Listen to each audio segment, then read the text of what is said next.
Há poucos dias, a minha esposa relatou ter tido um sonho, e nesse sonho ela conta que ela via muitas pessoas, uma multidão em uma rua, olhando para a frente, sorrindo, mas sorrindo e ao mesmo tempo não enxergando as coisas que estavam acontecendo.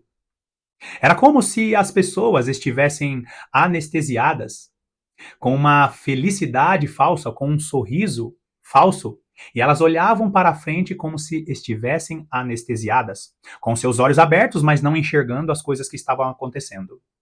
E ainda essa grande multidão no meio da rua, minha esposa conta que ela via ali um grande ônibus atravessando aquelas pessoas como se esse ônibus ele fosse invisível, nos mostrando ali que nem o ônibus eles conseguiam ver e enxergar. Por quê, queridos?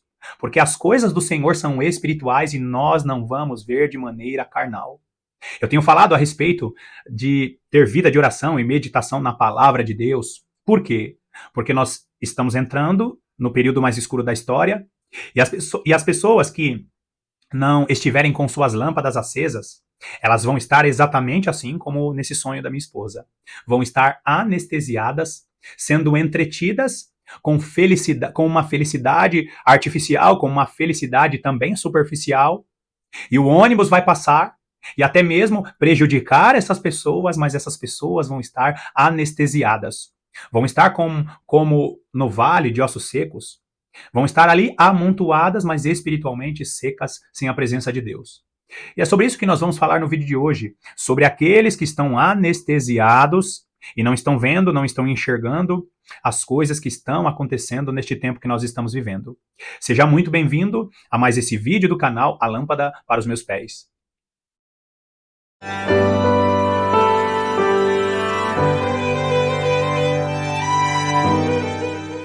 No início do vídeo, eu falei a respeito do sonho que a minha esposa teve, e nós precisamos tomar muito cuidado para não basear nenhuma revelação através de um sonho. Na verdade, nós precisamos conferir sonhos, visões, e se tivermos algum tipo de revelação, nós precisamos conferir se assim diz na palavra de Deus. E é claro que a palavra de Deus confirma isso, que no final dos tempos, né, quando iniciasse ali o período do princípio das dores, já indo para a grande tribulação, as pessoas estariam anestesiadas, com suas mentes cauterizadas. As pessoas estariam de uma maneira anestesiada mesmo, não conseguindo ver e enxergar o que está acontecendo neste mundo.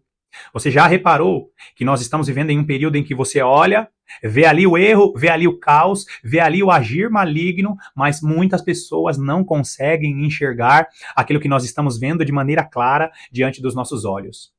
É por isso que eu repito, queridos, é muito importante você estar conectado com Deus, ter vida de oração e de meditação na palavra, porque nós vamos entrar em um período tão escuro que as pessoas não vão estar enxergando a maldade e o governo do anticristo diante de seus próprios olhos. Primeiro, vai lá comigo em Isaías capítulo 6.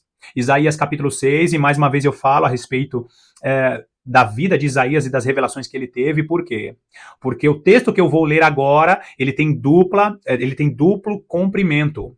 Isaías profetiza na época de Israel, na época em que Israel sofreria com os cativeiros, o reino do norte, né, ele sofreu ali com o cativeiro assírio, e na sequência, o reino do sul sofre com o cativeiro babilônico. Antes de que acontecesse este cativeiro, antes que acontecesse esta tribulação, os cativeiros são figuras da grande tribulação, e o povo de Deus passa pela grande tribulação.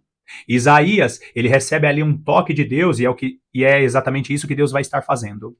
Para se cumprir a palavra de Joel capítulo 2, o derramar do Espírito, para se cumprir a palavra também de Atos capítulo 2, mais uma vez uma profecia de duplo ou até triplo cumprimento, Deus, antes de derramar a sua unção, derramar a capacitação para o cumprimento de maravilhas, ele promove uma limpeza no povo, ele inspira a sua igreja a corrigir, a consertar o altar, porque muitos daqueles que se dizem servos do Senhor precisam ser corrigidos e precisam estar alinhados com a visão do evangelho eterno.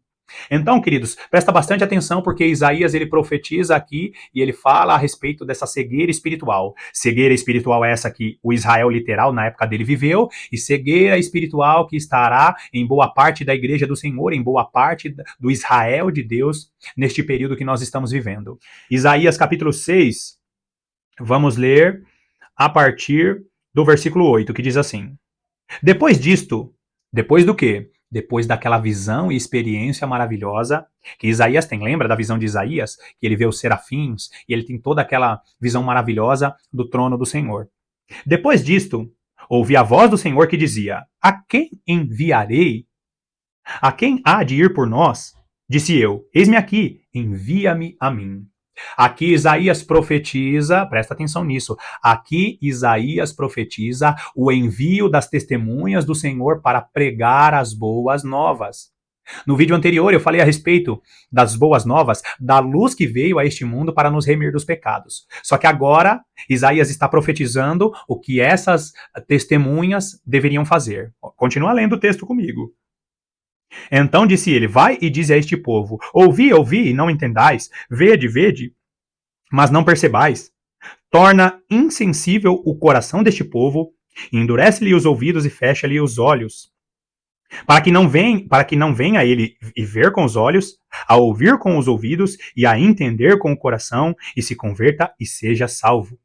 Então disse eu: Até quando, Senhor? Ele respondeu: Presta atenção nisso, porque esse versículo 11, ele testifica que que essa profecia de Isaías não foi apenas para o Israel da época dele, mas sim é uma profecia de duplo cumprimento que está falando a respeito do tempo da igreja, que muitos estariam clamando por paz, mas por causa da dureza de seus corações, lhes sobrevirá repentina destruição. A profecia de Isaías se cumprirá no tempo que nós estamos vivendo ou no tempo do fim. Então disse eu: Até quando, Senhor? Ele respondeu: Até que sejam desoladas as cidades e fiquem sem habitantes, as casas fiquem sem moradores e a terra seja de todo assolada. Olha só, as cidades, a terra, e o Senhor afaste dela os homens, e no meio da terra seja grande o desamparo. Mas se ainda ficar a 10ª parte dela, tornará a ser destruída, como terebinto e como carvalho, dos quais, depois de derribados, ainda fica o toco. Assim, a santa semente é o seu toco. Você notou aqui? O que é essa santa semente? A santa semente que ele está relatando aqui, perdão, a santa semente que ele está relatando aqui é o que sobraria para que a linhagem do Messias continuasse. Olha que profundíssima essa revelação. A santa semente é a permanência da linhagem que chegaria ali através da tribo de Judá até o Messias, e a partir do Messias sairia a salvação dos gentios, que são as duas casas de Israel. Lembra? A salvação da casa de Judá, os judeus da linhagem do próprio Messias, e da casa de Efraim, vindo ali do povo samaritano, concluindo assim a salvação das duas testemunhas, ou a salvação das duas casas de Israel. Mais uma vez, assista os vídeos que eu vou deixar na descrição. A revelação das duas casas de Israel. Então, ainda no versículo 13, ele fala assim: ainda fica o toco, assim a santa semente é o toco. Nós descendemos, né, de Abraão, nós descendemos de Jacó, nós descendemos das tribos de Israel espiritualmente. Ou seja, em nenhum momento da história faltou o descendente, em nenhum momento da história faltou o remanescente do Senhor. Então, queridos, quando Isaías fala, né, ele fala a respeito daqueles que com olhos não veriam, daqueles que com ouvidos não ouviriam. O que ele está dizendo? Que em algum momento as pessoas vão estar vivenciando ali aquilo que não procede do Senhor, mas os seus olhos estariam encobertos, porque todos os acontecimentos são coisas, são acontecimentos espirituais. Então nós já estamos vivendo este período em que o mundo espiritual está se movendo, o governo do anticristo já está atuando de maneira claríssima, mas muitos cristãos estão esperando ser arrebatados de maneira repentina. Muitas pessoas estão vivendo de maneira à vontade ali em seus pecados. E Deus, ele vai levantar um grupo de pessoas para estar profetizando, para estar vivenciando de maneira literal a festa das trombetas, o anúncio das boas novas que vão acontecer na madrugada, no período mais escuro da história. Agora, vai lá comigo em Marcos capítulo 13. Marcos capítulo 13, esse texto de Marcos também fala a respeito do tempo do fim. Marcos capítulo 13, vamos ler dos versículos 8 até o versículo 10, que diz assim: Porque se levantará nação contra nação e reino contra reino. Haverá terremotos em vários lugares e também fomes. Lembra que eu falei no vídeo anterior sobre as catástrofes naturais que estariam marcando, né? São sinais que estariam marcando, né? Antecedendo aí a volta do nosso Senhor Jesus Cristo. Haverá terremotos em vários lugares e também fomes. Estas coisas são o princípio das dores. Olha só, não é nem a grande tribulação, o princípio das dores. Já vão acontecer guerras, né? Revoluções e todas essas coisas. Versículo 9. Estai vós de sobreaviso. Olha só, queridos, presta atenção nisso. Nenhum cristão vai poder reclamar de que essas coisas não estão sendo anunciadas ou não foram anunciadas. Por quê? Porque o próprio evangelista Marcos, ele registra na fala de Jesus estas palavras: estais de sobreaviso. Por que que a igreja precisa ser avisada sobre as coisas que vão acontecer no princípio das dores? No princípio das dores. Continua aí o versículo 9. Estais vós de sobreaviso, porque vos entregarão aos tribunais e às sinagogas, sereis açoitados e vos farão comparecer à presença de governadores e reis por minha causa, para lhes servir de testemunho. Mais uma vez aqui a palavra mártir, no original grego, são aqueles que com suas próprias vidas relatam o evangelho do reino ou relatam a mensagem de Deus. Nós seremos testemunhas do Senhor e o Senhor promoverá situações para que a igreja do Senhor esteja dando este testemunho na presença de reis e governadores. Olha o versículo 10. Mas é necessário que primeiro o evangelho do reino seja pregado a todas as nações. Então, ele fala, estejais de sobreaviso. Por quê? Porque virá perseguição, porque virá dificuldade. Você estais de sobreaviso, porque vocês vão estar no período mais escuro da história, e este evangelho do reino, essas boas novas, precisa estar sendo anunciada na madrugada, no período mais escuro da história. Então, queridos, Deus, ele está nos mostrando claramente em sua palavra que vão existir pessoas que vão estar cegas, com olhos, mas não vendo, com ouvidos, mas não ouvindo. Mas também existirá aquelas pessoas que já foram avisadas. Estais de sobreaviso. Deus está avisando. O Espírito do Senhor está dizendo, está revelando às igrejas. Aquele que tem ouvidos, ouça o que o Espírito diz às igrejas. A igreja está esperando um tempo de paz, um tempo de tranquilidade, quando na realidade sobrevirá aí uma repentina destruição para a maior parte das pessoas do mundo. Agora vai lá comigo em 2 Tessalonicenses, capítulo 5. No vídeo anterior nós lemos dos versículos 1 ao 5. Hoje nós vamos ler 2 Tessalonicenses, capítulo 5, a partir do versículo 6. E você precisa entender, no vídeo anterior eu falei sobre isso, que a igreja acordada, que tem vida de oração e meditação na palavra, não será pega pelo ladrão que virá à noite. Essa história de que Jesus Cristo virá como um ladrão na noite não é para todas as pessoas. E mais uma vez, o texto ele é claro em nos dizer isso. A igreja, até de uma maneira com vício verbal, né, uma maneira de estar acostumada aí a falar essas coisas, fala que Jesus virá como ladrão na noite, mas Jesus não virá como um ladrão de noite. Ele virá como um ladrão de noite apenas para aqueles que estão desapercebidos. E mais uma vez, eu te convido a ler. Leia 2 Tessalonicenses, 1 Tessalonicenses, leia 1 Tessalonicenses, capítulo 5, dos versículos 1 até o versículo 11.